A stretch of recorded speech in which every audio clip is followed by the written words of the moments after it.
శివశంకర్ గారు, మీ point of view, ఈ incidents, case బయటకు రావటం, నిందితుడు దొరకటం, చంపాలనే ప్రయత్నం జరిగింది అనే ఒక ఆలోచన రిమాండ్ రిపోర్ట్లో రావటం, ఏంటి మీ రియాక్షన్?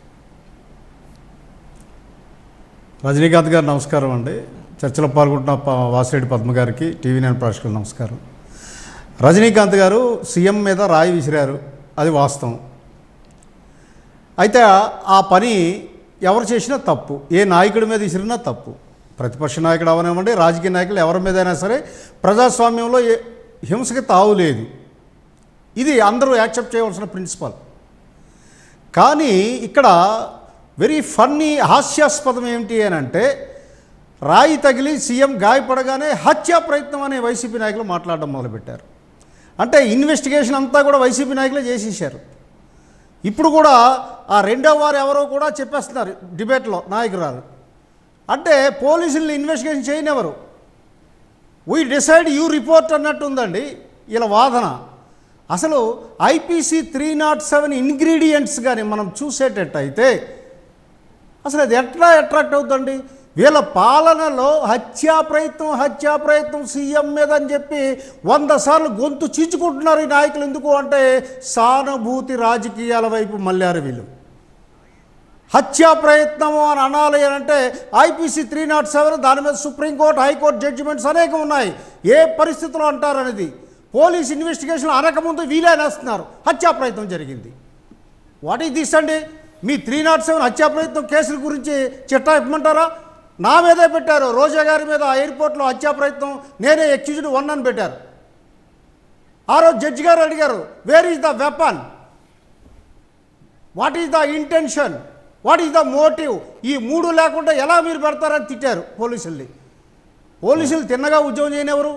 వీళ్ళు కంక్లూజన్ వీళ్ళు ఇస్తారు, దాని ప్రకారం పోలీసులు ఇన్వెస్టిగేషన్ చేయమని చెప్పే భాషా ధోరణి మనకి స్పష్టంగా కనబడుతుంది. మీ పాయింట్ కరెక్ట్ అనుకుందాం. ఇప్పుడు సతీష్ అనే వ్యక్తి కూడా నేరం చేశాడనే ఆలోచన ఉందా, లేకపోతే అతను కూడా చేయలేదని అనుకుంటూ ఉన్నారా? యూసి రజనీకాంత్ గారు ఎవరైతే ఆరోపణలు నిందితుడిని అరెస్ట్ చేశారో పోలీసులు విచారణ చేస్తారు, రిమాండ్ రిపోర్ట్లో పొందుపరుస్తారు, ఛార్జ్ షీట్ ఫైల్ చేయాలా. సో అది పోలీసుని పని చేయనివ్వండి ఫస్ట్, తర్వాత జ్యుడిషియరీ కోర్టులోకి వస్తుంది బాలు. జ్యుడిషియరీ వాళ్ళ పనులు చేయనివ్వండి. మధ్యలో కేశినేని నాని గారు, వెల్లంపల్లి గారు, శ్రీమతి వాసిరెడ్డి పద్మ గారు, సజ్జల రామకృష్ణారెడ్డి గారు వీళ్ళు ఎక్స్పర్ట్ కామెంటరీలు చెప్పేస్తుంటారు ఇన్వెస్టిగేషన్ గురించి, ఛార్జ్ షీట్ గురించి. హత్యా ప్రయత్నం జరిగింది, ఆంధ్రప్రదేశ్ లో రోజు జరిగేది కూడా అదే కదా. అసలు ఏమి లేని కూడా అన్ని అందరూ ఛార్జ్ షీట్ రోజు జరిగేది అది ఆంధ్రప్రదేశ్ లో. ఎలక్షన్స్ వచ్చేసరికి చంద్రబాబు గారు రోజు హేళనగా మాట్లాడుతున్నారు. వాళ్ళు ఓటమి అంచులో ఉండి వీళ్ళకి ఈ రకమైన భాష మొదలైంది, ఈ రకమైనటువంటి సంఘటనలు ఎన్కేజ్ చేసుకోవడం మొదలైంది. దురదృష్టం. మొత్తం ఈ ప్రభుత్వం వచ్చినప్పటి నుంచి ఇదే తంతు, ఇదే భాగవతం. చాలా దురదృష్టకరమైనటువంటి విషయం. పోలీసు యంత్రాంగాన్ని నిర్వీర్యం చేస్తున్నారు, జ్యుడిషియర్ని కూడా నిర్వీర్యం చేస్తున్నారు, ప్రజాస్వామ్యాన్ని నాశనం చేస్తున్నారు. కానీ ఇక్కడ శివశంకర్ గారు, దుర్గారావు అనే తెలుగుదేశం పార్టీ కార్యకర్త కుమారుడుగా సతీష్ దాడికి పాల్పడ్డారు అని అనటం ద్వారా, లేకపోతే పోలీసులు ఆ వ్యక్తిని నిందితుడిగా లేకపోతే ముద్దాయిగా చూపించడం ద్వారా పోలీసులు రైట్ ఇన్వెస్టిగేషన్ చేశారనుకుంటున్నారా, రాంగ్ ఇన్వెస్టిగేషన్ చేశారనుకుంటున్నారా?